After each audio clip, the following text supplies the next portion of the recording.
Blender 5.0 supports ACES color spaces, which is the industry standard for color grading workflows.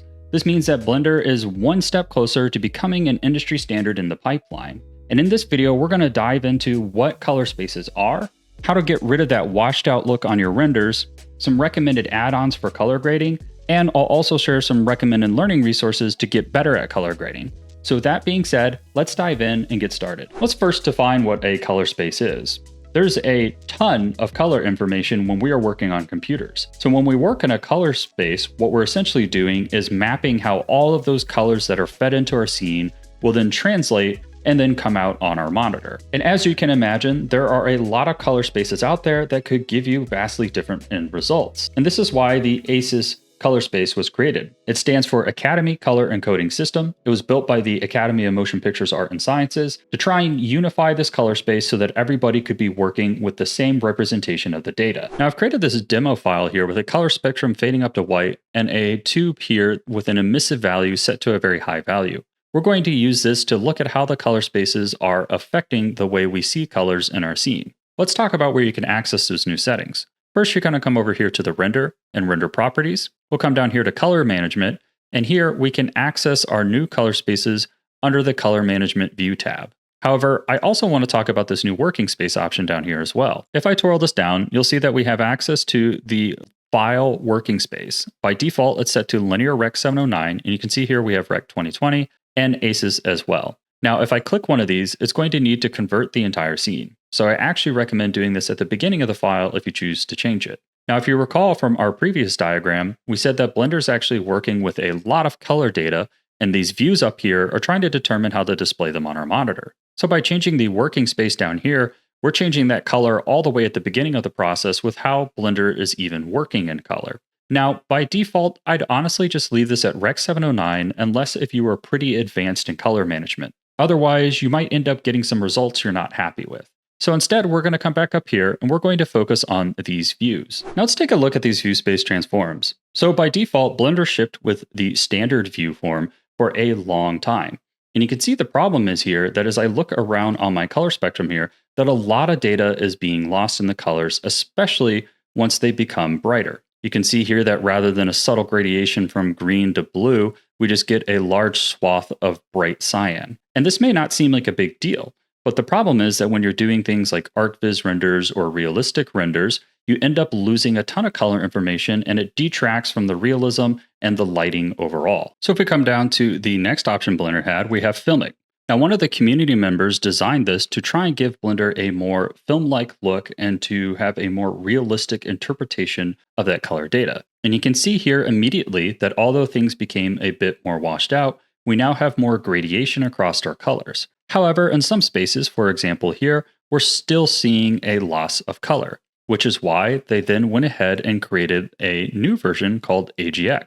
Now, AGX here, as you can see, is preserving a nice color transition here. But the problem with AGX is that if we move up into the white space and brighten out, you can see that we're losing our color saturation. So if I move over to ACES here, you can see that we're bringing a lot of our color saturation back, although we're still losing it in some of our highlights here.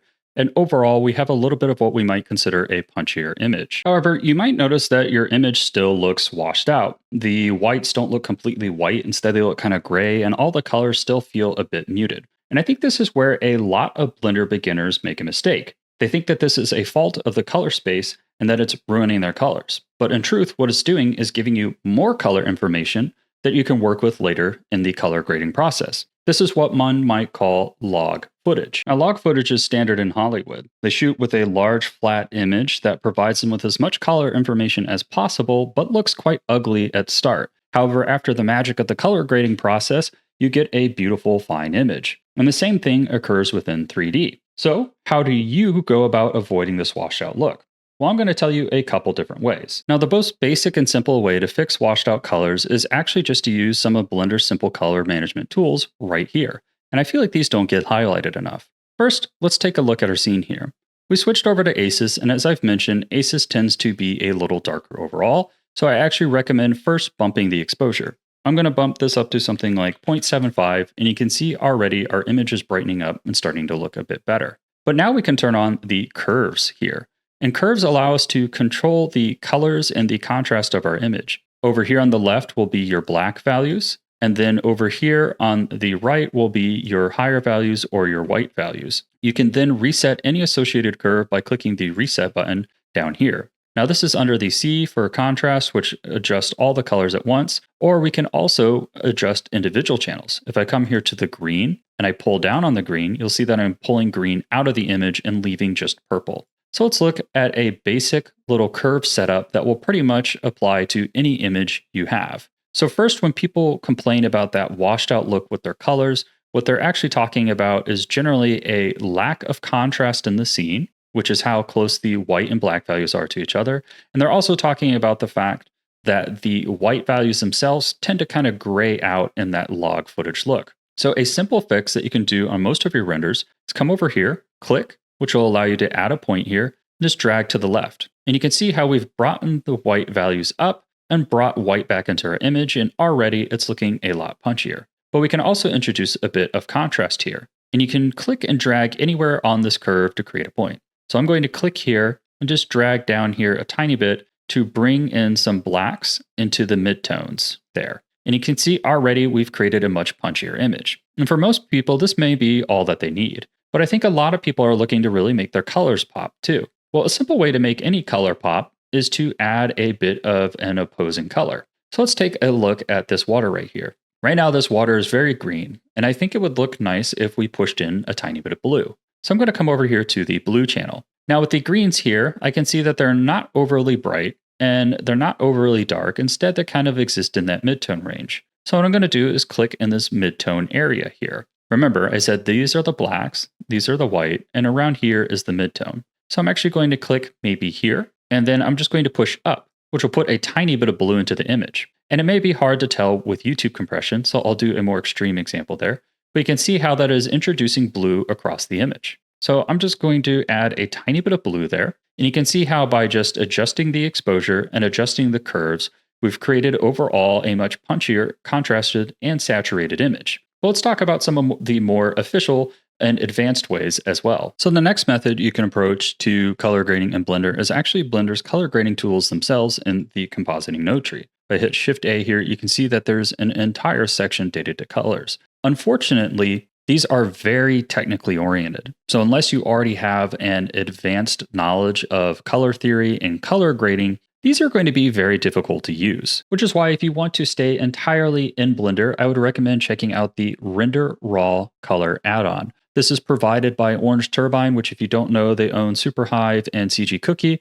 It's a great quality add-on, and what it does is provide a simple, easy to use little color management tool here in the end panel of the compositor. Definitely recommend this if you're looking to have a little bit more advanced control over your colors, but remain inside of Blender. Now, if you don't know what LUT is, it stands for Lookup Table. And what this allows you to do is basically apply a preset color grade to your image. Unfortunately, they're not natively supported in Blender.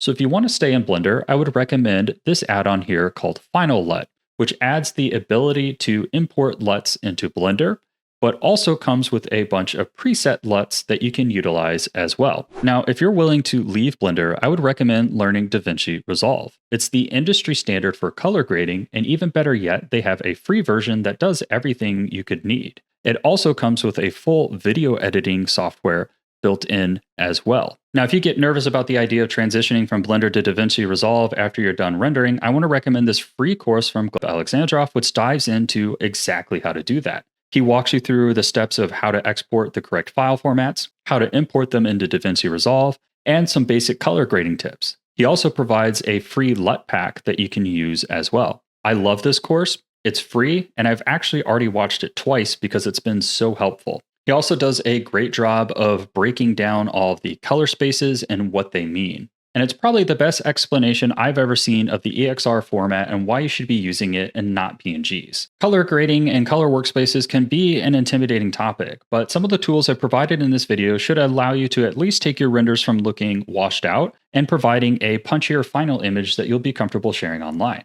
I hope you found this video useful. If so, please leave a comment below.